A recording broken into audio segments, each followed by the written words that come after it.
మీరు ఇంత అవివేకులైతిరా, మొదట ఆత్మానుసారంగా ఆరంభించి ఇప్పుడు శరీరానుసారముగా పరిపూర్ణులగుదురా. చాలు చాలు. అందరూ తల్ల వంచండి, ప్రార్థన చేసుకుందాం. గనుడైన దేవుడు తన వాక్యము చేత మనతో మాట్లాడి మనల్ని బలపరిచి మన జీవితంలో ఆయన దివ్యమైన సహాయం మనకు అనుగ్రహించినట్లు ప్రభుని వేడుకుందాం. యేసయ్యా నీకు వందనాలు. మేము నీ పిల్లలం, నీ మాట వినాలని నీ పాదాల దగ్గరికి వచ్చిన్నాం. ఈరోజు మాతో అందరితోనూ మీరు మాట్లాడండి. నీ మాటలు ఎంతో శ్రేష్టమైనవి. నీ మాటలు బ్రతికించే మాటలు. నీ మాటలు బలపరిచే మాటలు. మా బ్రతుకులకు విలువలను తెచ్చిపెట్టేది నీ మాటే. కనుక ఈరోజు నీ గొప్ప కార్యం మా జీవితంలో జరిగించి సంపూర్ణమైన మీ తోడ్పాటు, మీ సహాయమును అనుగ్రహించమని యేసునామములో అడుగుచున్నాను తండ్రి. ఆమేన్. దేవునికి స్తోత్రం. హల్లెలూయా. మహోన్నతుడైన దేవుడు మనందరినీ కాపాడి ఈరోజు ఆయన సన్నిధిలో చేరి సర్వోన్నతుడైన దేవదేవుని నామాన్ని మనందరము మరి ఘనపరచటానికి, ఆయన మాటలు ధ్యానించడానికి కృపగల దేవుడు ఇలాంటి మంచి తరుణాన్ని, మంచి అవకాశం మన ప్రభు మనందరికీ దయచేశారు. హల్లెలూయా. హల్లెలూయా. వాక్యం మీద మనసు పెడదాం. శ్రద్ధగా కొన్ని ఆత్మీయమైన విషయాలు ధ్యానం చేసుకుందాం. చదువుకున్న వచ్చిన భాగములో అపోస్తలుడైన పౌలు గారు గలతీ సంఘానికి ఈ పత్రిక వ్రాశారు. ఈ పత్రిక వ్రాసినప్పుడు పౌలు గారు ఈ మొదటి వచనము నుంచి మనకి ఈ 3 వచనాలలో ఓ చక్కని విషయాలని ఆయన మాట్లాడుతూ వచ్చారు. అయితే గలతీ సంఘము వారు చక్కగా పౌలు గారు అక్కడికి వెళ్ళిన తర్వాత వారికి దేవుని సువార్త ప్రకటించబడినప్పుడు వారు అన్య జనమైనప్పటికీ, వారు ఆయా పరిస్థితుల్లో ఉన్నప్పటికీ దేవుని మాటకి లోబడి చక్కగా ఆత్మీయంగా బ్రతికారు. వారు ఆత్మీయంగా ఎదుగుతున్న సమయంలో వారి మధ్యకు ఒక దుర్బోధ ఒకటి వచ్చి పడింది. ఆ దుర్బోధ ఎప్పుడైతే వారి యొక్క మదిలో పడిందో వీళ్ళ దృష్టి అటు ఏం చేయబడింది అంటే మళ్లింప పడింది. అందుకు పౌలు గారు వారితో ఇలా మాట్లాడుతున్నాడు. 3వ అధ్యాయం మొదటి వచనంలో, ఓ అవివేకులైన గలతీయులారా, మిమ్మల్ని ఎవడు భ్రమ పెట్టెను? సిలువ వేయబడిన సిలువ వేయబడిన వాడైనట్టుగా యేసుక్రీస్తు మీ కన్నుల ఎదుట ప్రదర్శించబడిన కదా. ఇది మాత్రమే మీ వలన తెలుసుకొనగోరుచున్నాను. ధర్మశాస్త్ర సంబంధమైన క్రియల వలన ఆత్మను పొందితిరా, లేక విశ్వాసముతో వినుట వలన పొందితిరా? మీరింత అవివేకులైతిరా. మొదట ఆత్మానుసారంగా ఆరంభించి ఇప్పుడు శరీరానుసారముగా పరిపూర్ణులగుదురా అని హెచ్చరిస్తున్నాడు. ఎవరిని చెప్పండి? గలతీ సంఘస్థులు. గలతీ సంఘస్థులకి ఒక సంక్షోభములో పడ్డారాళ్ళు. వాళ్ళకి ఎవడో మొత్తానికి ఒక ముక్క ఏం చేశాడు చెప్పండి? ఇస్తాడు. అప్పుడప్పుడు ఒక్కొక్కడు ఉంటాడు తింగరోడు. ఆ తింగరోడు కాస్త ఏదో ఒక అనుమానపు విత్తనం వేసాడనుకోండి, ఇక జనాలందరికీ ఏమవుద్ది? ఆ! అప్పుడు దాకా మన నాలెడ్జి పక్కకు పోద్ది. ఆడు చెప్పినప్పుడు మనం అనుకుంటాం, ఇది ఒక లాజిక్కే. ఇది కూడా చెప్పండి కరెక్టేనేమో అనుకుంటాం. కదా! ధర్మశాస్త్రం మనుషులని ఏం చేస్తది అంటే, మనకి ఆ! దేవుని యొక్క కార్యము, దేవుని యొక్క ప్రణాళిక ఎలా ఉందో ఏం చేస్తుంది మనకి తెలియచేస్తుంది. ఇక్కడ అందుకనే మాట చెబుతున్నాడు. ఏమని? ఆ వచ్చిన భాగంలో చూడండి. ఇక్కడ రాయబడిన మాట రెండో వచనం. ఇది మాత్రం మీ వలన కలిగినదో తెలుసుకొనగోరుచున్నాను. ధర్మశాస్త్ర సంబంధమైన క్రియలు ఆత్మను పొందితిరా? లేక విశ్వాసముతో వినుట వలన పొందితిరా అన్నాడు. ధర్మశాస్త్రము వలన మీరు దేవుని యొక్క ఆత్మను మీరేం చేయలేదు? పొందలేదు. కానీ విశ్వాసం మీకేమిచ్చింది? ఆ! మీరు ఆత్మీయంగా ఎదగడానికి ఆత్మ బలాన్ని మీకు చేకూర్చింది అని ఇక్కడ చాలా తేటగా పౌలు గారు గుర్తు చేస్తున్నాడు. అంటే ఆ దినాలలో యేసు ప్రభువారు ఈ లోకానికొచ్చి, ఆయన ఈ లోకంలో 33.5 సంవత్సరాలు జీవించి, ఆయన మనుషుడుగా, నీతిమంతుడిగా, పవిత్రుడిగా ఆయన జీవించి, కామ, క్రోధ, మదమాత్సర్యములు లేనివాడిగా జీవించి, ఆయన వాళ్ళందరూ చూస్తూ ఉండగా, రామా ప్రభుత్వం చేత కఠినమైన తీర్పు తీర్చబడి, ఆయన వాళ్ళ మధ్యే ఏం చేయబడ్డాడాయన? కొరడాలతో కొట్టబడి, ఏమండి, భయంకరముగా హింసింపబడి, వాళ్ళు చూస్తూ ఉండగానే వారిని తీసుకెళ్లి యేసయ్యను పెద్ద పొరువైన సిలువ ఆయన భుజానెత్తి యెరూషలేము వీధుల గుండా ఆయన్ని ఏం చేశారు? తిప్పి, ఏమండి, ఆ తర్వాత గొల్గొతా పర్వతం ఎక్కించి అక్కడ ఆయన్ని సిలువ వేయబడిన దృశ్యము వీరు కళ్ళారా ఏం చేశారు? చూసారా? చూడలేదా? యెరూషలేము ప్రజలు చూచారు. తెలుసు కదరా మీకు ఇది. ఆయన పునరుద్ధానుడై ఏమయ్యాడు? తిరిగి లేచాడు. ధర్మశాస్త్రము బోధించింది. ధర్మశాస్త్రానికంటే శక్తి మన విశ్వాసానికి ఉంది. హల్లెలూయా! మీరు గమనించండి. కొన్ని బోర్డులు ఉంటాయి మనకి, హెచ్చరిక బోర్డులు. ఇది ప్రమాదకరమైన మలుపు, నిదానముగా వెళ్ళవలెను అని పెడతారు. ఒక్కొక్కసారి అక్కడ ఒక మార్కు కూడా వేస్తారు. ఇప్పుడు ఏం చేయాలి చదివినోడు? నిదానంగా వెళ్ళాలి. నేను సీనియర్ని అనుకుంటే ఆ బోర్డు వాళ్ళకి ఏమి ఇచ్చింది? ఒక హెచ్చరిక అంతే కదా. అది రక్షించదు, కానీ అదేం చేసింది? ఆ దారిని వెళ్ళే వాళ్ళకి హెచ్చరిక ఇచ్చింది అంతే. అవునా? ఇక్కడ గమనించాడు. ధర్మశాస్త్రం మనకు అలా హెచ్చరిక ఇచ్చింది. యేసు ప్రభుల వారు మన కొరకు కలువరి శిలువలో ప్రాణం పెట్టి మన పాపముల కొరకు ఆయన ప్రాయశ్చిత్తము చేశారు.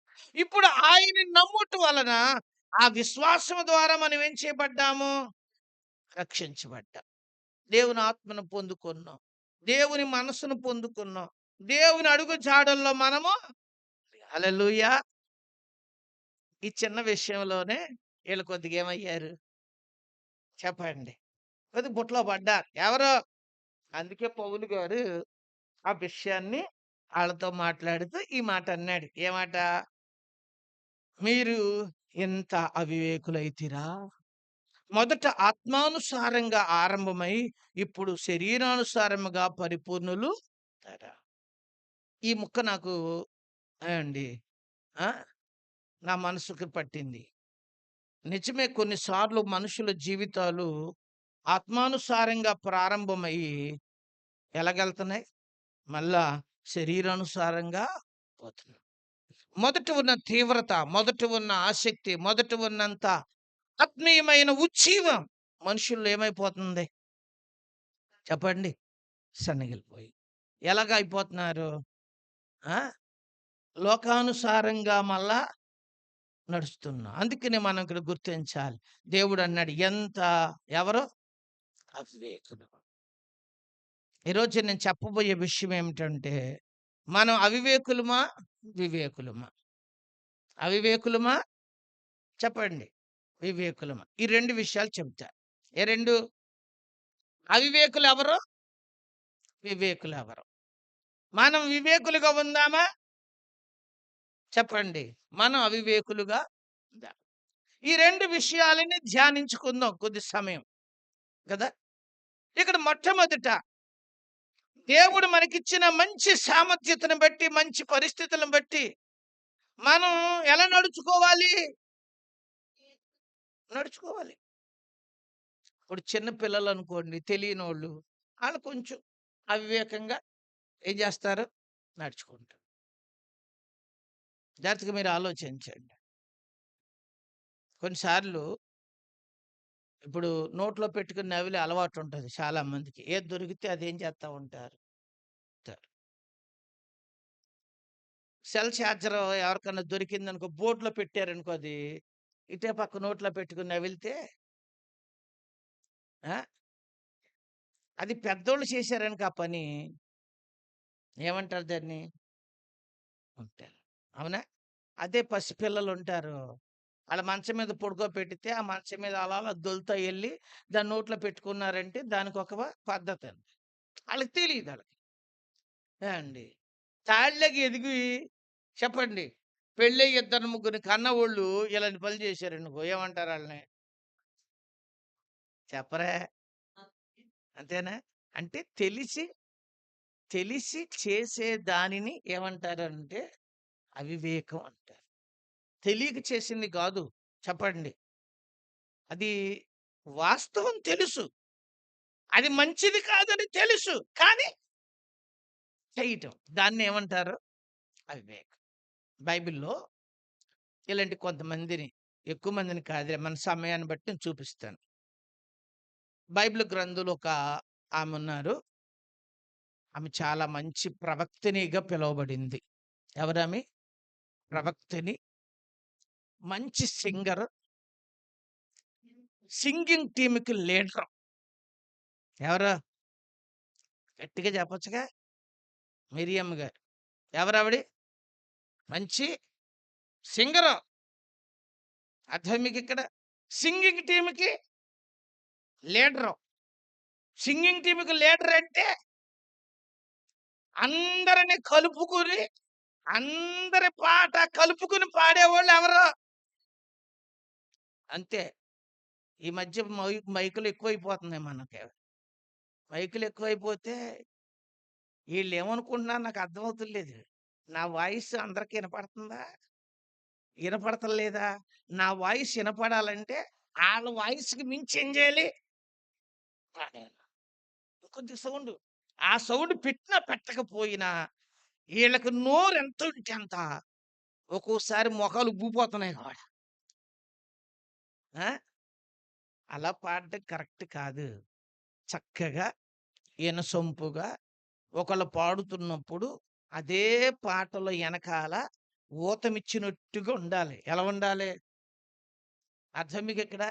నడిచేవోడికి ఓ చెయ్యిచ్చి ఏమిత్తాం? అలా పాడుతున్న ఒక వ్యక్తికి ఎనకాలున్న వాళ్ళందరూ ఎలాంటోళ్ళు? చెప్పండి. తరిమేసేవోళ్ళు కాదు. తరిమేత్తే ముందున్నవోడు ఇంకా పరిగెత్తేతాడు. అదేమవుద్ది? ఆ! పరుగు పందెం అయిపోద్ది.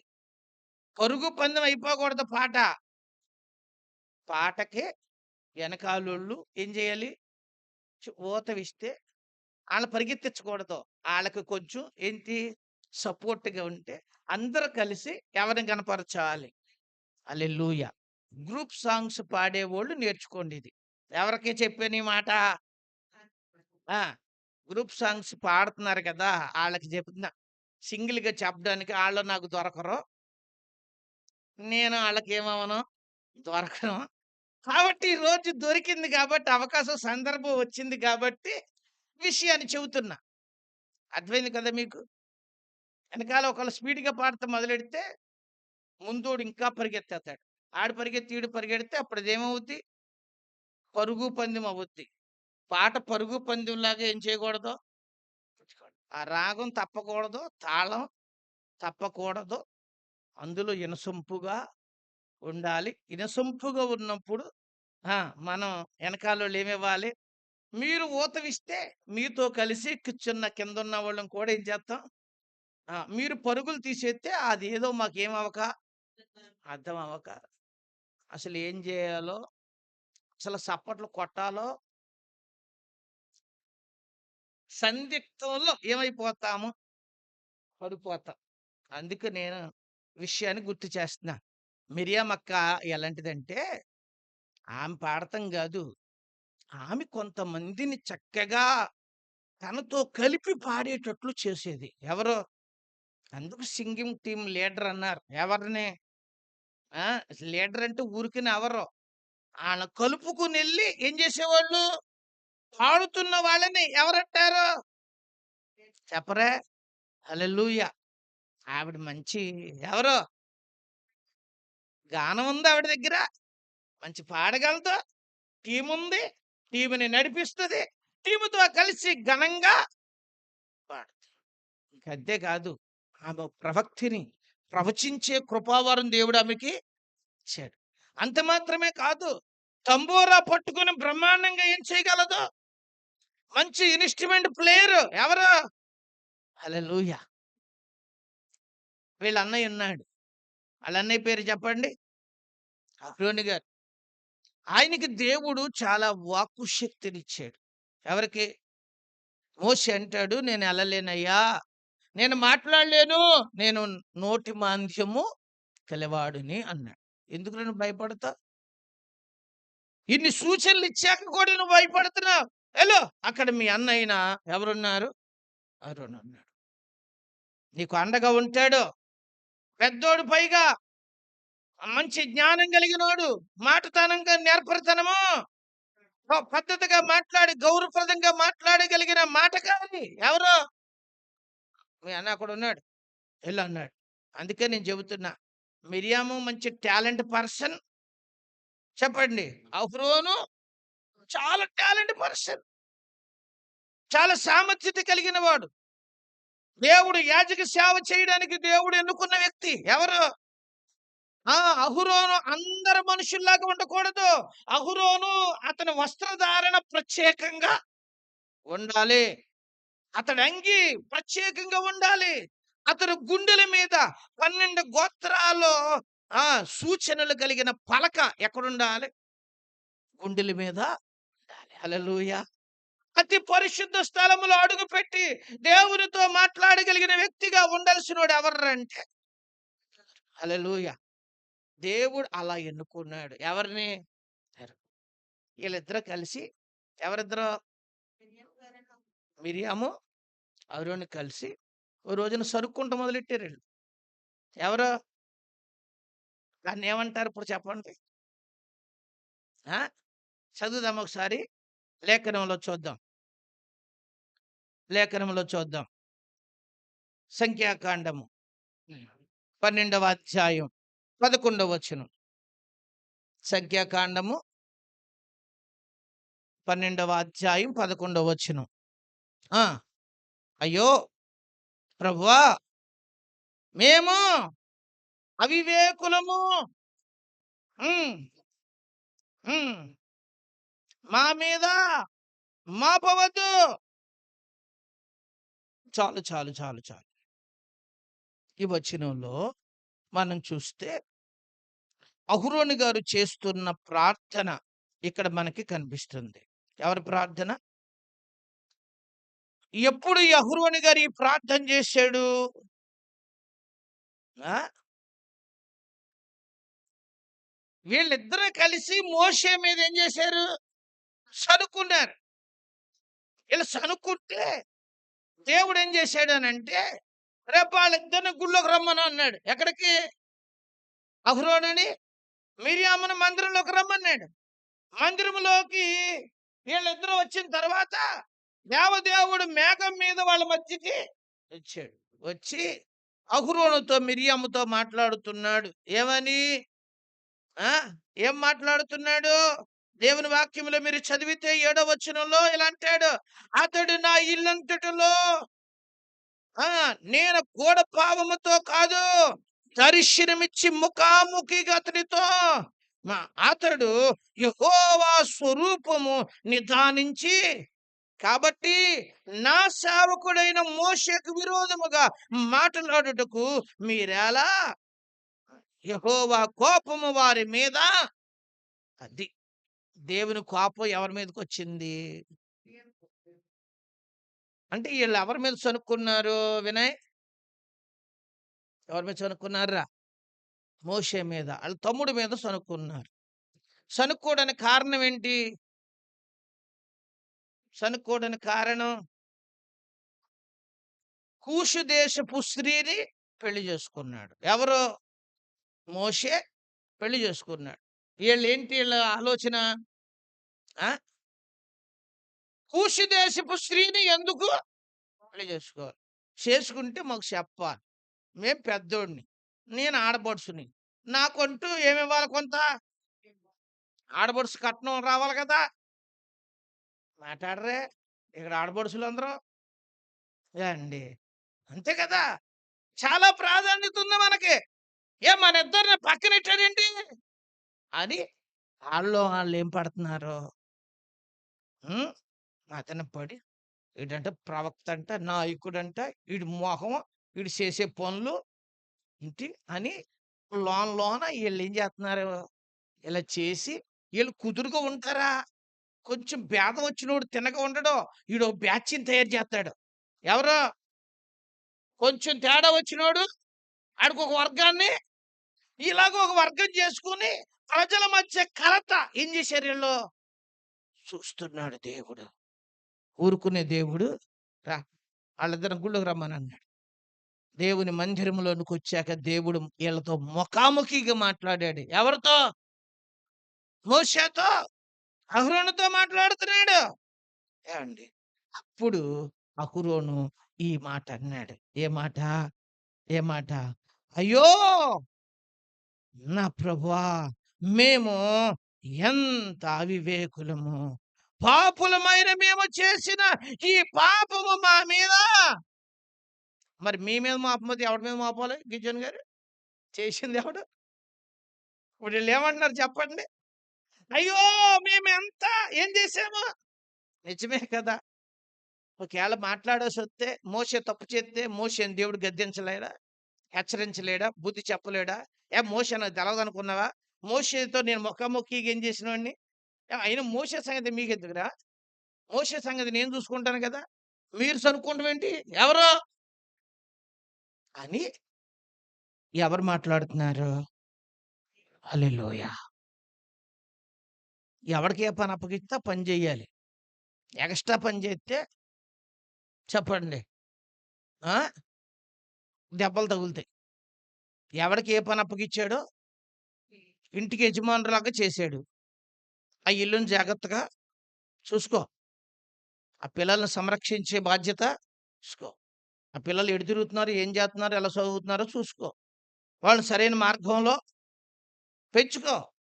దేవుడు ఒకవేళ నిన్ను ప్రేమించి ఒక వార్డుకి నెంబర్గా చేశాడనుకో, ఆ వార్డులో ఏ బాధలు వస్తున్నాయో ఏం చేసుకో. ఆ ఈదికి ఆ పేటకి నిన్ను నెంబర్ చెప్తే అది చూసుకో. పోనీ దేవుడు నిన్ను ప్రేమించు ప్రెసిడెంట్గా చేశాడనుకో, చెప్పండి, ఆ ఊరి బాధ్యతలన్నీ పక్క ఊరు సంగతులు చూస్తే పక్క ఊరోళ్ళు తన్నేస్తారు. అంతే కదా. ఎక్కడ చూసుకోవాలి? చూసుకోవాలి. ఓ సేవకుడిగా చేస్తే ఆ సంఘం బాధలన్నీ ఎవరు చూసుకోవాలి? ఆ సంఘంలో ఎవడెలా ఉన్నాడు, ఎవడెలా నడుచుకున్నాడు, గద్దించాల్సి వస్తే గద్దించ, బుద్ధి చెప్పాల్సి వస్తే చెప్పాలి, మెచ్చుకోవాల్సి వస్తే చెప్పండి మెచ్చుకోవాలి, బలపరచాల్సి వస్తే బలపరచాలి, ప్రోత్సహించాల్సిన వాళ్ళని. హల్లెలూయా. అది సేవకుడికి అప్పగించిన బాధ్యత. ఇప్పుడు ఆ సేవకుడి మీద అధికారి ఎవరు? దేవుడే. మరి మోషే గారు మీద అధికారులు వీళ్ళిద్దరు అనుకున్నారు పాపం. అనుకుని వీళ్ళేదో కొద్దిగా ఆడబడి సరే. కానీ ఇప్పుడు దేవుడు మాట్లాడితే అప్పుడు అహరోను మేము ఎంత ఏ పని చేశాము? అవివేకం వలన కుష్టు రోగం వచ్చింది. ఎవరికి? మిరియాము ఇంత ప్రవక్తని పాలెము వెలుపలికి త్రోసివేయబడాలి. ఎవరు? నేను అపవిత్రురాలిని అనుకుంటూ ఎక్కడికి వెళ్ళిపోవాలి? బయటికి పోవాలి. కానీ దేవుడు వాళ్ళు ఒప్పుకున్న ఒప్పుకోలికి కరికరించి మిరియాముని ఏం చేశాడో తెలుసా? దేవుడు స్వస్థపరిచాడు. హల్లెలూయా. అంటే తన యొక్క ఆత్మీయ సీనియారిటీని బట్టి చూస్తే వాళ్ళు అలా మాట్లాడవలసిన స్థాయి కాదు. కానీ అలాగూ ఏం చేశాడు? అందుకు అహరోను అన్నాడు, మేము ఎంత అవివేకులం. ఇంకొక మాట చూపిస్తాను మీకు దేవుని వాక్యములో. మొదటి సమూయేలు గ్రంథము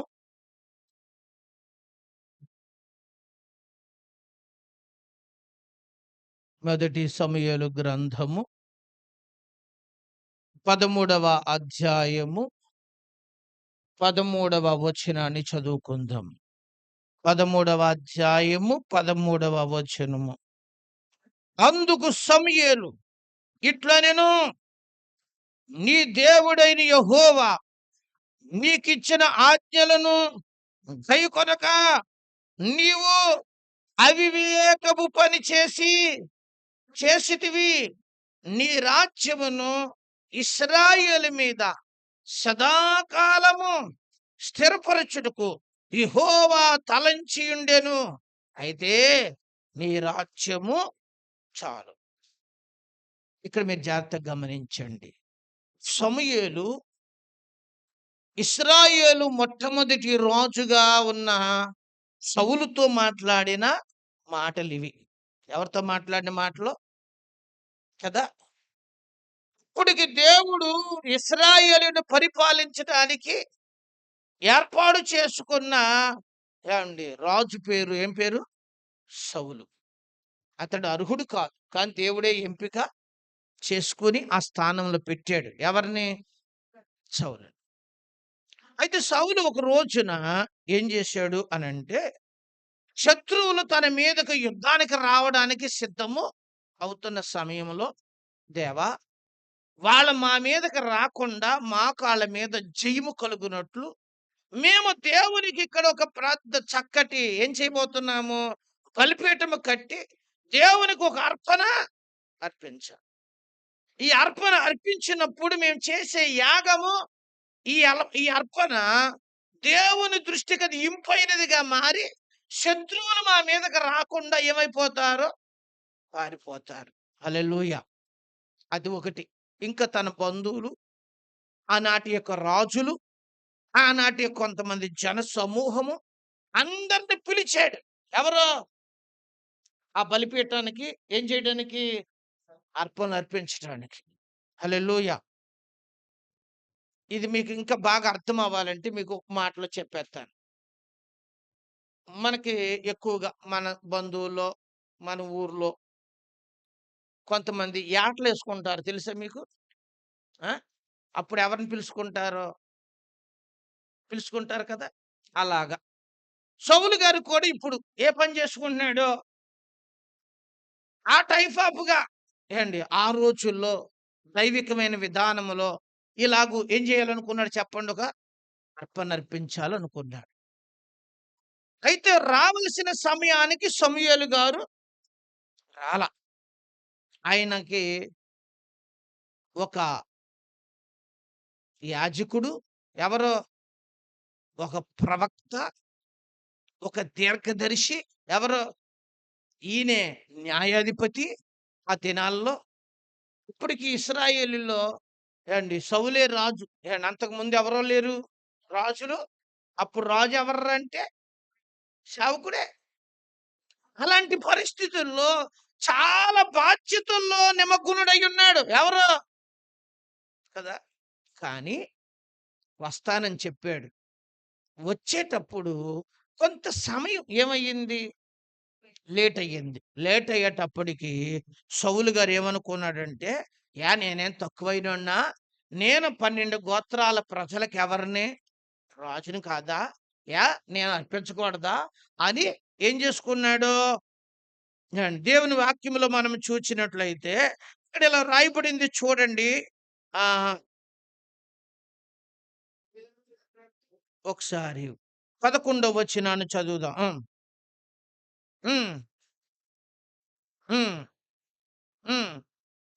జనులు నా యొద్ద నుండి చెదిరిపోవుటయు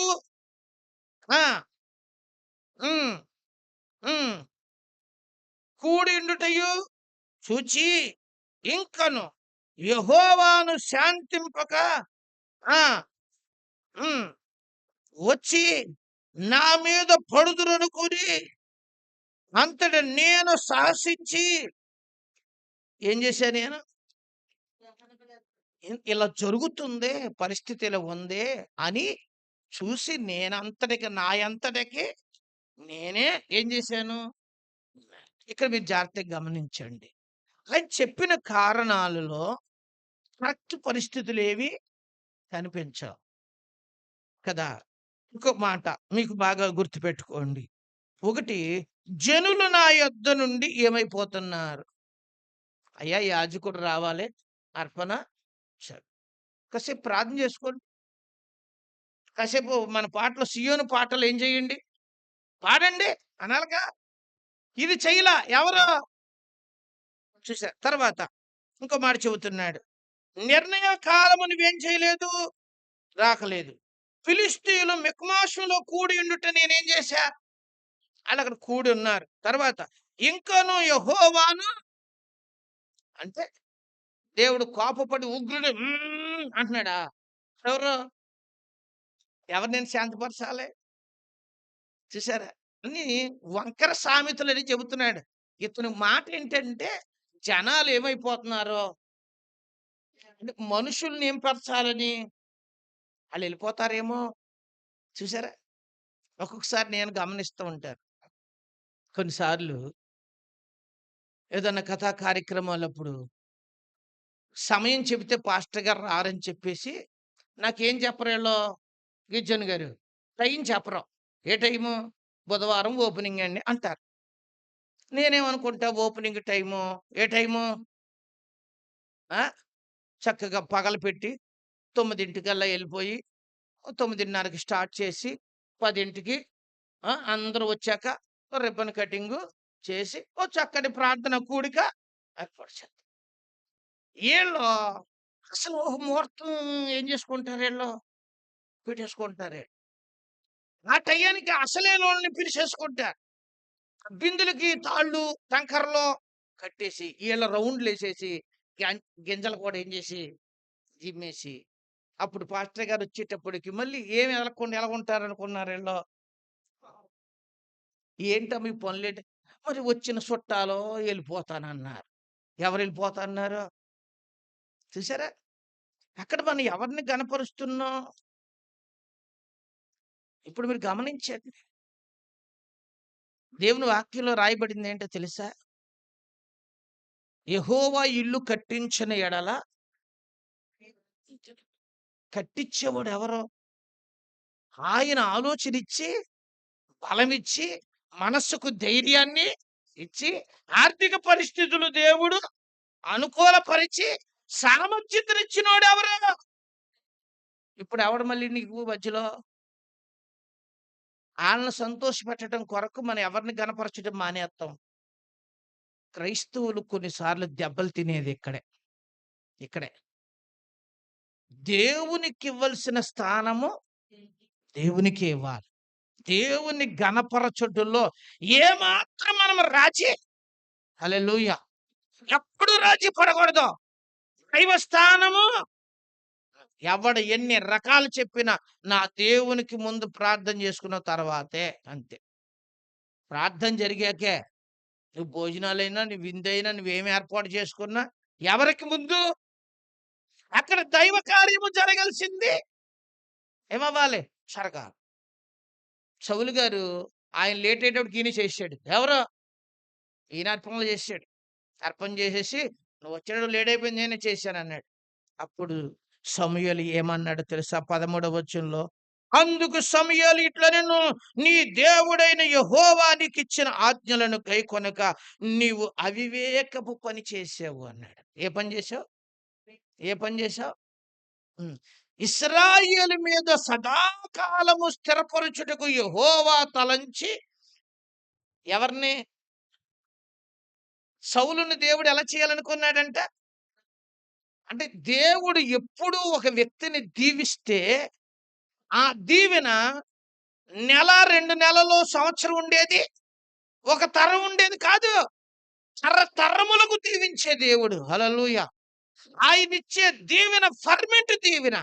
టెంపరరీ మరి అయ్యగారు అది పోగొట్టేసుకున్నాడు. ఎవరు? దేవుడు చెప్పాడు సమూయేలుతో. సదాకాలము నిన్నేం చేయాలనుకున్నాడు దేవుడు? నువ్వు రాజువి, నీ కొడుకు రాజు, ఆ తర్వాత నీ కొడుకు.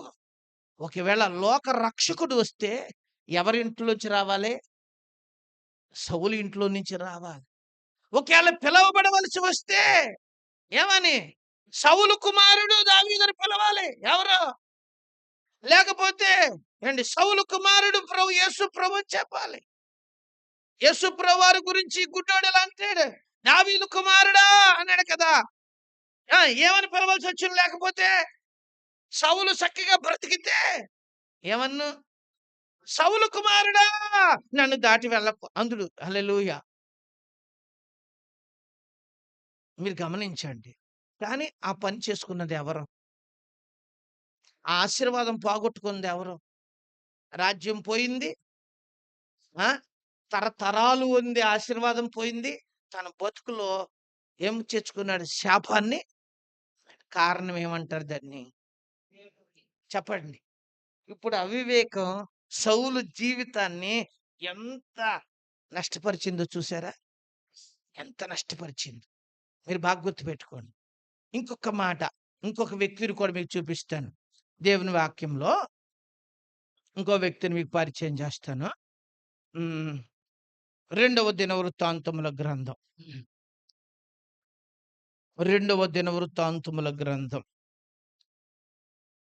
ఒకసారి మొదటి దినవృత్తాంతముల గ్రంథము 21వ అధ్యాయం.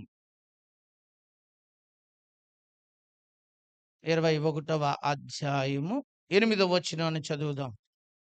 హ్మ్. హ్మ్. హ్మ్. నేను మిక్కిలి అవివేకముగా ప్రవర్తించితిని. హ్మ్. హ్మ్. దేవునితో మొర్రపెట్టగా ఆ! హ్మ్. హ్మ్. చాలు, చాలు, చాలు. ఇక్కడ చూడండి. ఎవరైనా దావీదు గారు. దావీదు గారు ఇలా ప్రార్థన చేసుకుంటున్నాడు. ఏమని ప్రార్థన చేసుకున్నాడు ఈ వచనంలో? ఏమని చేసుకున్నాడు? నేను ఈ కార్యము చేసి అధిక పాపము తెచ్చుకొంటిని. నేను మిక్కిలి అవివేకముగా ప్రవర్తించితిని. ఏంటి ఎంత ఆత్మీయుడిని, ఇంత భక్తిపరుడిని, ఇంతగా దేవుని మీద ఆనుకున్న వాడిని, దేవుని మీద ఆధారపడిన వాడిని, ఇప్పుడు నేను ఎందుకు ఇంత అవివేకపు పనిని? ఆయన చేసిన అవివేక పని ఏంటి చెప్పండి? జనాలనే కదా! అక్కడికే చెప్పాడు యావాబు. యావాబు ఏం చెబుతాడు? దాని పైన వచ్చిన భాగంలో ఈ మాట అంటాడు కదా! ఆ! ఆ! ఆ! నా ఏలినవాడా మూడవ వచనం. యెహోవా తన జనులు ఆ! ఎక్కువ మందిని చేయను గాక. వారందరూ కారా? హ్మ్. ఎలా? ఇది జరగవలసిన హేతువేమి? జరిగిన యెడల ఇశ్రాయేలుకు శిక్ష కలును అని మనవి చేసెను. అయినను యావాబు మాట చెల్లక రాజు మాటయే చెల్లును గనుక యావాబు ఇశ్రాయేలీయుల ఎదుట ఆ! సంచరించి తిరిగి యెరూషలేమునకు వచ్చి జనుల సంఖ్య వేసి దావీదునకు అప్పగించెను. ఇశ్రాయేలందరిలో కత్తి దుయ్యువారు 11,00,000 మందియు, యూదావారు కత్తి దుయ్యువారు 4,70,000 మందియు సంఖ్యకు వచ్చిరి. రాజు మాట యావాబునకు అసహ్యముగా ఉండెను గనుక అతడు లేచి బెన్యామీను గోత్రమును ఆ ఆ సంఖ్యలో చేర్చలేదు. ఈ కార్యము దేవుని దృష్టికి ప్రతికూలమగుట చేత ఆయన ఇశ్రాయేలీయులను బాధపెట్టాడు. చాలు. ఈ వచనంలో చూసారా? దావీదు గారు ఇప్పుడు ఏమన్నాడు? సైన్యాన్ని మనకి ఎంతమంది ఉన్నారు? కత్తి దుయ్యేసేవాళ్ళు ఎంతమంది ఉన్నారు? ఇశ్రాయేలీయులు మొత్తం అందరిని జనాభా లెక్కేయమన్నాడు. ఎవరు? ఎందుకు ఈయనకి? ఎందుకు ఈయనకి చెప్పండి? తన బలం మీద ఎప్పుడూ అనుకోలేదు కదా! ఎవరి బలం మీద అనుకున్నాడు? అవునా? చాలా సార్లు ఏమని కీర్తనలు పాడుకున్నాడు? యెహోవా నా బలమా అన్నాడు. ఎవరిని? ఎప్పుడు ఆయన బలాన్ని చూసుకొని వెళ్ళాడు. ఇప్పుడు జనాల్ని ఏం చేయమన్నాడు? అయ్యగారు కొంచెం స్థిరపడ్డాడు కదా! మంచి స్థితి వచ్చింది కదా! మంచి హోదా వచ్చింది కదా! ఎవరికి? జనాలకు చెప్పుకోవాలి. మన దగ్గర కూడా ఎవరున్నారు? కత్తి దూసి పీకులు ఒర్రకోసేసే సైనికులు ఎలాంటోళ్ళున్నారు? ఎంతమందున్నారు? లెక్కేయి చూద్దాం అసల. మన పవరేంటో అనుకుంటున్నాడు. ఎక్కడ? యవాబన్నాడు, మన రూట్ అది కాదు. మన విధానం వద్దయ్యా అన్నాడు. ఎవరో కానీ యవాబు మాట ఎవరింటారు? వింటాడా? రాజుగారు వింటాడా? వినడు. ఎందుకంటే ఆయన రాజు కదా! ఆయన స్థాయి వేరు కదా! అందుకు ఇప్పుడు ఆయన లేదు. చెప్పినట్టు లెక్కేం చేయాల్సిందే యేశారు. అక్కడ అందుకనే ఆళ్ళ లెక్కలు కూడా ఏం చేయబడింది? వ్రాయబడింది. అక్కడన్నాడు ఇశ్రాయేలీయులందరిలో కత్తి దూయేవారు 11,00,000 మంది. యూదా వారిలో కత్తి దూయేవారు 4,70,000 మంది ఏం చేయబడ్డారు? ఆ! ఇదండి సంఖ్య. ఎవరి దగ్గరికి తెచ్చారు? తెలుసు. చూడండి. అప్పుడు దేవుని కోపం దావీదు మీదకి, ప్రజల మీదకొచ్చింది. లెక్కెప్పుడు మొదలెట్టాడు? తెగులొచ్చింది. తెగులొచ్చి కొంతమంది చచ్చిపోవటం. ఏంటి కారణం ఏంటి? ఈ పరిస్థితి ఎందుకొచ్చింది? చూసారా? మీరు గుర్తుపెట్టుకోండి. అప్పుడప్పుడు మనకున్న ఆటిలిని లెక్కేసుకున్నప్పుడు మనలో ఏమొచ్చేద్ది? ఆ! అది. అసలు లెక్కేయకుండా ఉంటే గొడవుండదు. లెక్కేసాక నా తరపున బంధువులు ఎంతమందున్నారు? బలవంతులు ఎంతమందున్నారు? ధనవంతులు ఎంతమందున్నారు? ఆ! పలానోళ్ళున్నారు. పలానోళ్ళు నేను కేకేత్తే వచ్చేత్తారాళ్ళు. అలాంటప్పుడు ఏంటి ఈడికి జడిసిపడేది? నేనేమి ఈడికేమి అవ్వక్కర్లేదు. మొగుడికి భయపడతారండి ఆళ్ళు? యజమానికి భయపడతారా? ఏం కనపడుతుంది? చెప్పరే? అది. ఇంతకీ ఆళ్ళెవరో ఏం చేయలేరు. అయన్నీ ఏసున్నాలే. అది. మనం ఎవరిని చూసుకుంటున్నాం? ఎవరిని చూసుకుంటున్నాం? ఆళ్ళందరూ ఒకేళ ఉన్నారు అనుకో, ఏం చేస్తారు ఆళ్ళంతా? ఏం చేయగలరు ఆళ్ళు? ఏం చేయగలరు? ఎవడేమి చేయలేడు. అందుకే బైబిల్‌లో అంటాడు, "మనుషుల్ని నమ్ముకోకుండ్రా, దేవుడిని నమ్ముకోండ్రా" అన్నాడు. మనం నమ్ముకోవాల్సింది ఎవరిని? కదా! ఇప్పుడు దేవుని శక్తిని, దేవుని బలాన్ని నమ్ముకున్న దావీదు ఒక్కసారి ఎందుకు ఈ పిచ్చి ఆలోచనొచ్చింది? ఎవరికి? నా సైన్యం, నా బలం, నా అండ, నా కొండ, ఓహ్! నాకు అన్నాడంతే. ఒక తెగులు పెట్టి, ఒక రోగంతో వరుసపెట్టి కొంతమంది సైనికులు ఏమైపోతున్నారు? అప్పుడు చెప్పాడు, "అయ్యా! నేనెంత అవివేకపు పనిని చేశాను" అని ఏడుస్తున్నాడు. ఇప్పుడు గాదు అని ఒక ప్రవక్తని ఎవరి దగ్గరికి పంపించాడో తెలుసా? దేవుడు దావీదు దగ్గరికి పంపించాడు. జాగ్రత్తగా గుర్తుపెట్టుకోండి. కదా! ఈ రోజున మనం గమనించాల్సిన విషయం అదే. కొన్నిసార్లు మనం మన గొప్పతనాలు చూసుకునేడానికి పిచ్చి పిచ్చి పనులు చేస్తే ఆ! అది ఏమంటారు చెప్పండి? ఏమంటారు? అవివేకం. హల్లెలూయా! మనం ఎప్పుడు అవివేకం పనులు చేయకండి. దేవుడు మనకి ఏదిచ్చినా ఒకటే. ఆయన కృప, ఆయన దయ. ఆయన మనల్ని నమ్మాడు. ఆయన మనల్ని ప్రేమించాడు. నాకు ఈ స్థితిని ఇచ్చాడు. దేవునికే అని చెప్పటం మనకేమవ్వాలి? రావాలి. లేదండి. నేను కట్టుకున్న ఇల్లు గొప్పతనమండి. దోమనేది అసలు మా ఇంట్లోకి రాదండి. అందుకే డెంగ్యూ మాకేమవ్వదు. అసలు రాదండి. ఊరంతా డెంగ్యూలో ఉండొచ్చేమో కానండి, మా ఇంట్లోకి ఏం రాదు. మిషన్ కూడా ఉందండి అక్కడ. దోమొత్తే ఆ మిషన్ పట్టేసుకొని చంపేత్తాయి. అలాంటి మిషన్ కూడా ఎక్కడుంది? మాకసలు ఏం రాదండి అన్నాననుకో. ఈళ్ళందరికి వచ్చేత్తాయి. ఏంటి దావీదు? అది. ఈ పిచ్చి పిచ్చి చెప్పండి. ఆధారాలు మనుషులకి మంచిది కాదు. ఈట్లి మీద కాదు మనం ఆధారపడాల్సింది. ఎప్పుడు ఎవరి మీద తెలుసా?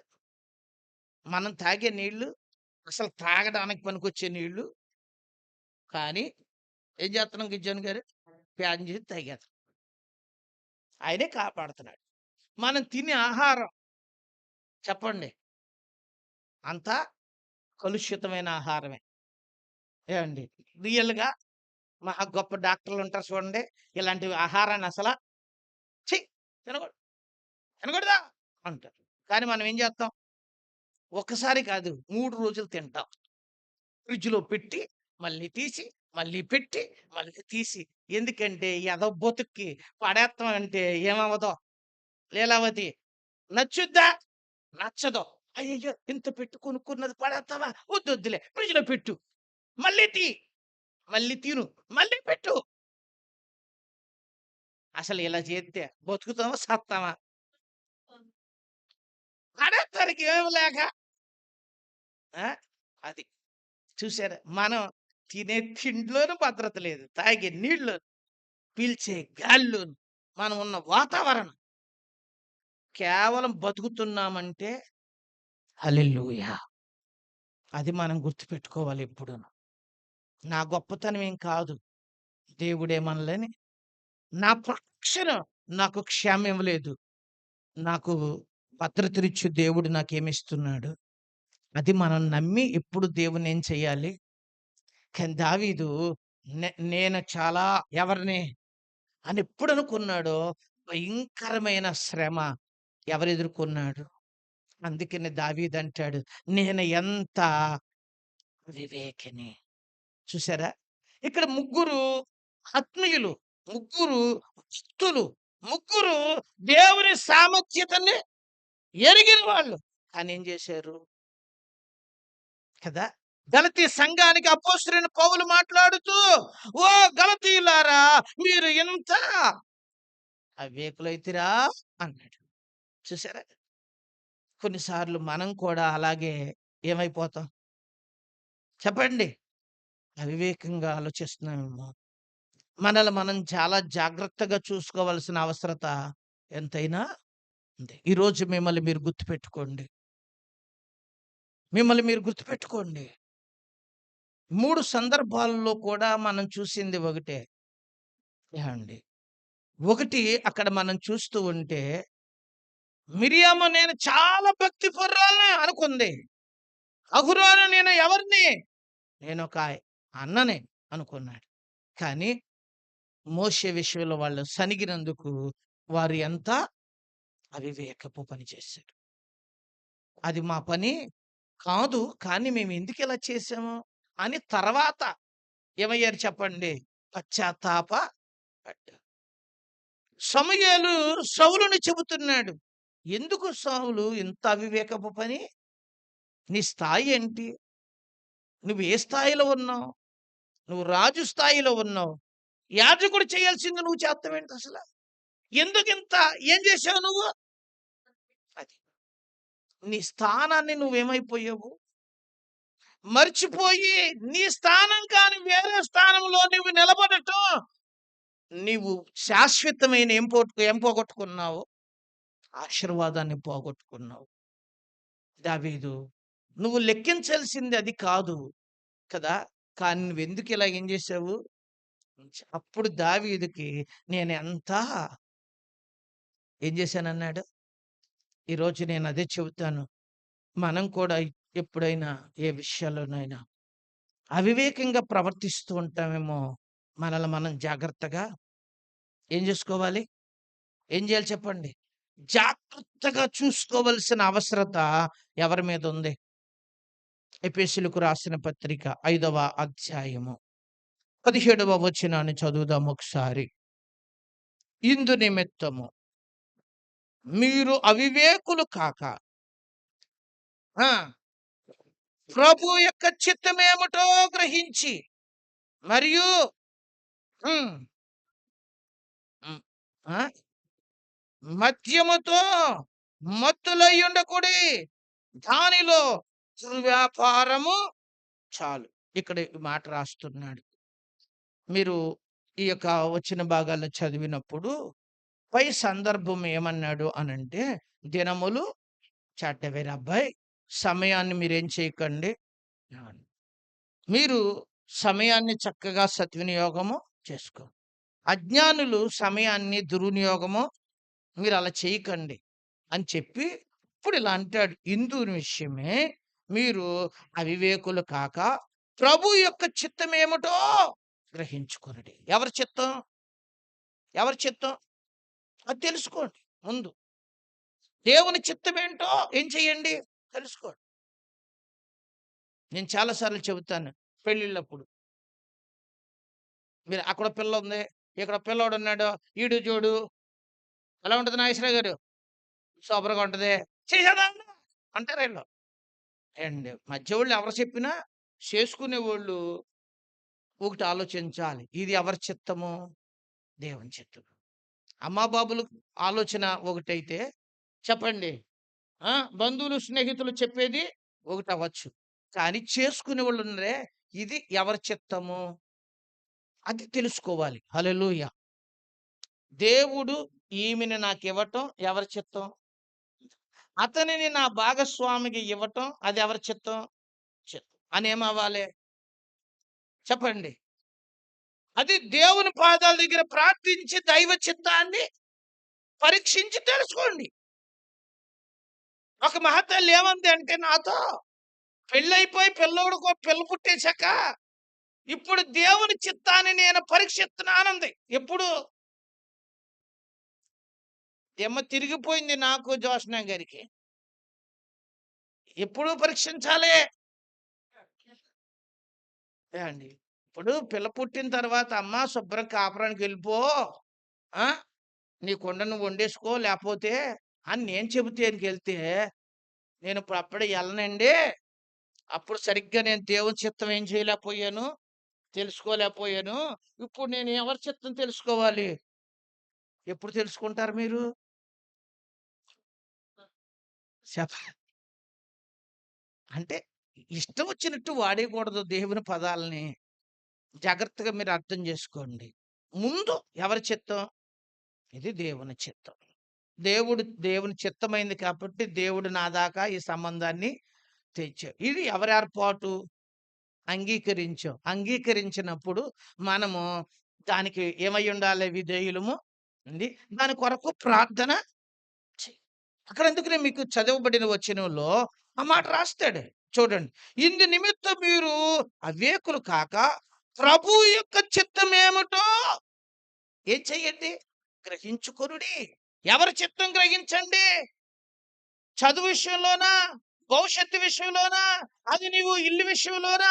నీ జీవితంలో ఏదైతే చూడాలనుకున్నావో ఆ విషయంలో ఇది ఎవరి చిత్తము అని ముందు ఏం చేయమన్నాడు? చూసారా? ఏవండి మీరు అవివేకులు కాక ప్రభు చిత్తమేమిటో మీరేం చెయ్యండి? అది. మనము ప్రభు చిత్తాన్ని ఏం చెయ్యాలి? గ్రహించే విషయంలో మనం అవివేకులుగా చెప్పండి ఉండకూడదు. అర్థం మీకిక్కడ?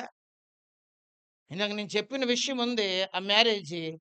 అది ఆళ్ళ అవివేకం అంటారు దాన్ని. ఎప్పుడు? ముందు చేయాల్సిన పని ఎప్పుడు చేత్తా?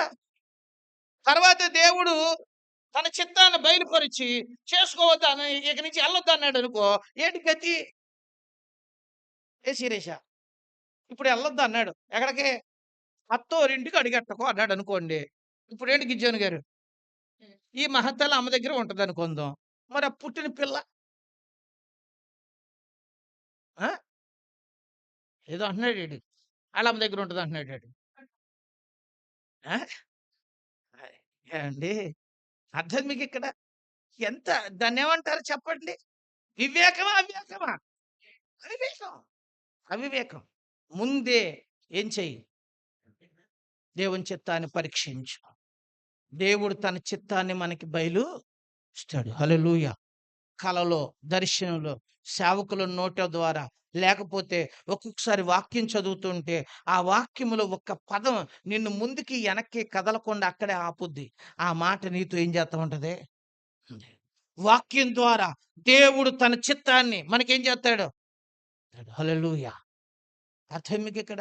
దేవుడు తన చిత్తాన్ని బయలుపరచుకునేవాడు. అందుకు దేవుని చిత్తాన్ని తెలుసుకొని మనము చేయాల్సిన ప్రయత్నాలు చెయ్యాలి. అది చెయ్యకపోతే మనం ఎవరమో తెలుసా? అవివేకులం. మన పని సక్సెస్ అవ్వాలంటే, మనం చేసుకున్న పూనుకున్న పనిలో మనం సంతోషాన్ని కలిగి ఉండాలంటే, ఆనందాన్ని కలిగి ఉండాలంటే, మరింత ఆత్మీయంగా ఎదగాలంటే అది ఎవరి చిత్తమైందై ఉండాలి. అది మనం గుర్తించాలి. ఇక్కడ మీరు గుర్తించండి. అవివేక పని ఏంటంటే గ్రహించకుండా చేయాల్సింది చేసేస్తే అప్పుడు మనం అది ఎవరి చిత్తం చేయలేదు. దాన్ని ఏమంటారు? అవివేకం. ఒక రోజున యేసు ప్రభు చక్కని చిన్న మాట ఉపమానం చెప్పాడు. ఏం చెప్తాడంటే ఆయన, మీరు పాము దగ్గరికెళ్ళండిరా, ఎక్కడికెళ్ళండి? పాము దగ్గరికెళ్ళండిరా. అసలు పాము అంటే ఆయనకి ఇష్టమా? ఇష్టమా? కోపమా? ఒరేయ్ పవను, యేసయ్యకి ఇష్టమేనా పామంటే? ఆ! కోపం. ఎవరికి? దాన్ని శపించాడు. ఎవరు? ఆ! పాముకి చాలా అందంగా ఉంటది. అసలు మీరెవరు సరిపోరు. ఆ! ఎవరు సరిపోం. ప్రసన్న సరిపోద్దనుకోనండి. ప్రసన్న సరిపోద్ది. ఏవండీ, ఎవరు మనం ఎంత అందంగా ఉన్నా మనందరి అందంగా మించింది దేనందం? ఇప్పటికైనా చూడండి గోధుమ తాసు ఎంత కలర్‌గా ఉంటదో తెలుసా? జిగ్ జిగ్ మెరిసిపోద్ది. ఎవరు? దానికి పొగరు మామూలుగా ఉండదు. బుస్సని లెగుతది. ఎవరు? ఆ! దానికి కాళ్ళుండేయంట. దానికి వాయుస్సుండేది. దేనికి? ఆ! చక్కగా మంచి ఎత్తు కాళ్ళు మీద చక్కగా నడుత్తా, వయ్యారంగా నడుత్తా, మెరుత్తా ఉండేదట. ఎవరి భోగం? ఆయన కోపమొచ్చి శపించాడు. నువ్వు పొట్టతో పాకి మట్టి తింటావు. ఎవరిని? ఆ! అర్థం మీకిక్కడ? ఆ! ఇక నుంచి నువ్వు ఆ చెట్టు, ఈ చెట్టు మొదల్లో ఉన్న కప్పలు తిని బతుకుతావన్నాడు. ఎవరిని? అది. అర్థం మీకిక్కడ? ఒక సేవకుడన్నాడు. ఏవండి మగోడికి చెమట, ఆడదానికి నొప్పులు, పాముకి కప్పలు అన్నాడు. ఏంటంటే మగోడికేమో చెమట, ఆడోళ్ళకేమో నొప్పులు, పాముకేమో కప్పలు అన్నాడు. ఈ ఎవరు పెట్టినియి? దేవుడు పెట్టినియే. అసలు అదంటే ఇష్టం ఉండదు. కానీ ఒక సందర్భం వచ్చినప్పుడు చెబుతాడు యేసయ్య. పాము వలె మీరు వివేకంగా ఉండండి అన్నాడు. ఎవరికిలాగా? ఎందుకు? ఆ! తెలుసా మీకు? అది మనుషుల మధ్యలో సంచారం చేసినా చాలా వివేకంగా ఉంటది. సైంటిఫికల్‌గా యాకోబు పాముకు చెవులున్నాయా? ఆ! అసలు లేవు. చెవులు లేవు సైంటిఫికల్‌గా. ఏవండి. అది పగబడద్దంటారు. అది సైంటిఫికల్‌గా రుజువేమి కాదు. ఏవండి. కోపం ఉంటది. దేనికి? పాముకి. కానీ ఇక్కడ మనం గమనించాల్సిన విషయం. ఇది ఎలా పసిగడతారంటే, మనం నడిచి వెళ్తున్నప్పుడు భూమి కొద్దిగా ఏమవుద్ది? అదురుద్ది. దాని యొక్క చర్మము బాడీ భూమిని ఏమై ఉంటది? ఇది స్పీడ్‌గా గ్రహించుద్ది. గ్రహించి వెంటనే అక్కడి నుంచి ఏం చేయాలనుకుంటది? ఇక్కడ ఏదో ప్రమాదం పొంచింది అని ఏం చేద్ది? అందుకన్నాడు, పాము ఎంత వివేకంగా ఉంటదో మీరు అంత ఎలా ఉండండి. ఈ లోకంలో మీరున్నప్పుడు బయట పరిస్థితులు చాలా భయంకరంగా ఉన్నాయి రబ్బాయ్.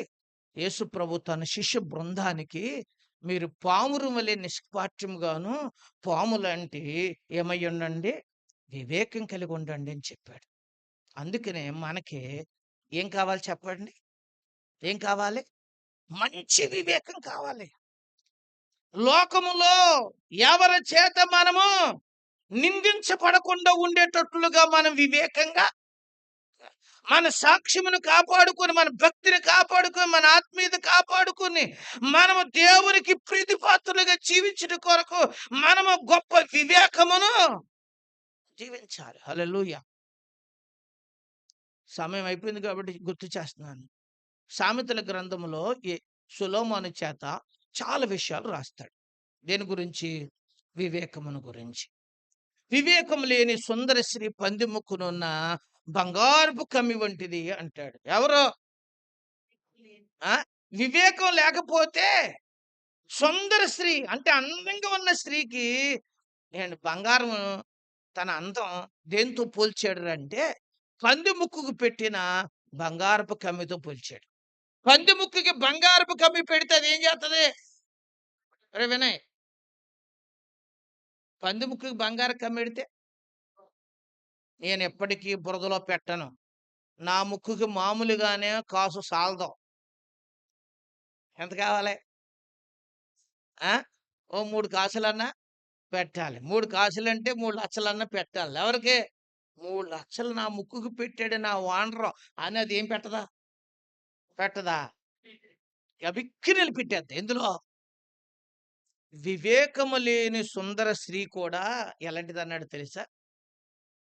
పంది ముక్కుకు పెట్టిన బంగారం ఎలాంటిదో, అందంగా ఉన్న ఒక వ్యక్తి అందం కూడా ఏమి లేకపోతే వివేకం లేకపోతే. అందుకే మనిషికి చాలా అవసరమైంది ఏంటి చెప్పండి? వివేకం. మనము చాలా వివేకంగా ఏం చేసుకోవాలి? నడుచుకోవాలి. దేవుని చిత్తాన్ని పరీక్షించి, దేవుని చిత్తాన్ని తెలుసుకొని, వివేకంగా మనం నడుచుకోగలిగినప్పుడు, మన జీవితంలో అన్ని విషయాల్లో మంచి పరిస్థితులు మనము లేకపోతే అన్నీ తెలిసి గలతీ సంఘంలాగా అవివేక పనిచేస్తే ఇలా అంటారు. అన్నీ తెలిసిన ఎవరాళ్ళు? ఆ! ఓ గలతీ సంఘస్థులారా! మీరు ఎంత చెప్పండి ఏమన్నాడు? అవివేకులరా మీరు. ఏంటి మీ మధ్యే కదా ఆయన పుట్టాడు. మీ మధ్య ఆయన పెరిగాడు.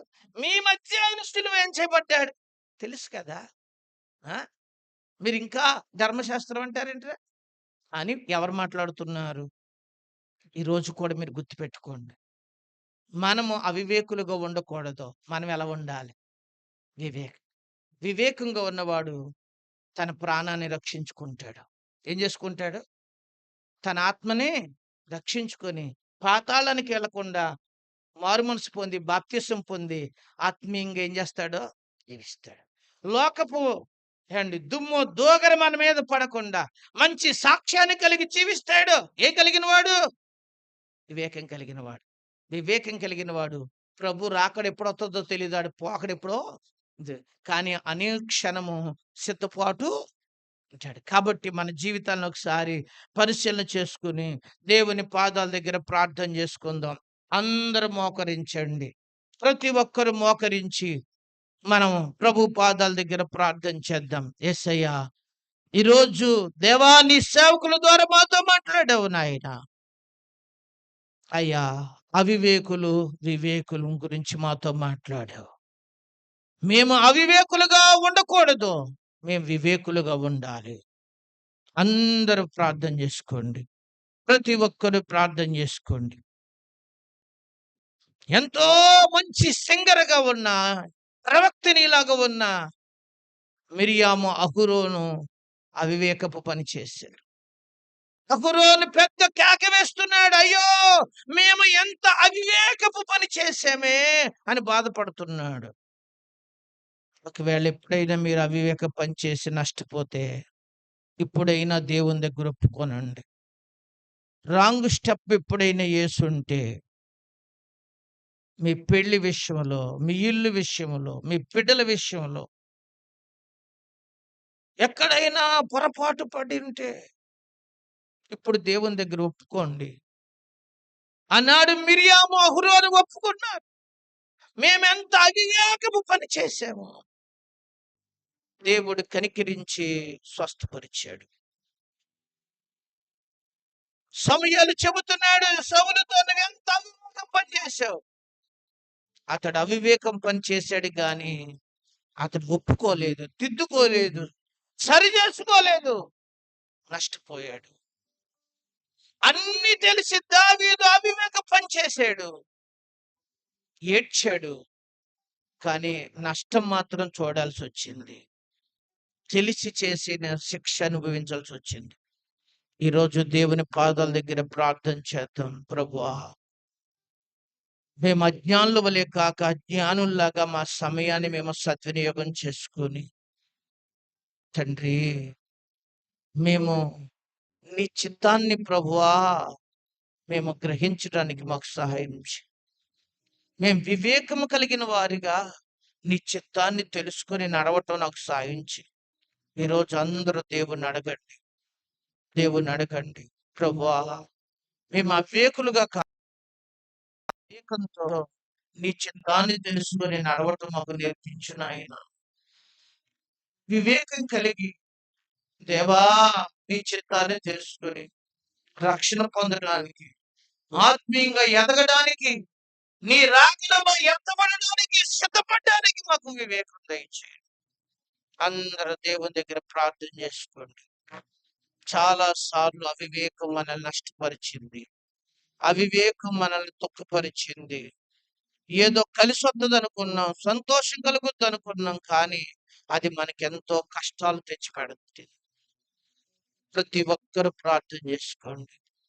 యేసు దేవుడు మనతో మాట్లాడుతుండగా ఈరోజు మన దోషములను, మన పాపములను ఒప్పుకొని దేవుని పాదాల దగ్గర మనంగా ఒప్పుకొని ప్రార్థన చేసుకుందాం.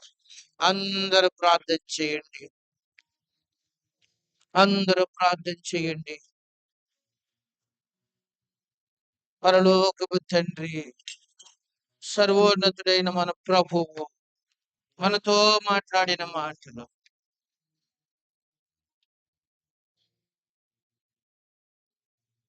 ప్రభు పాలలో చేపెట్టబోయే ముందు అందరూ స్వపరి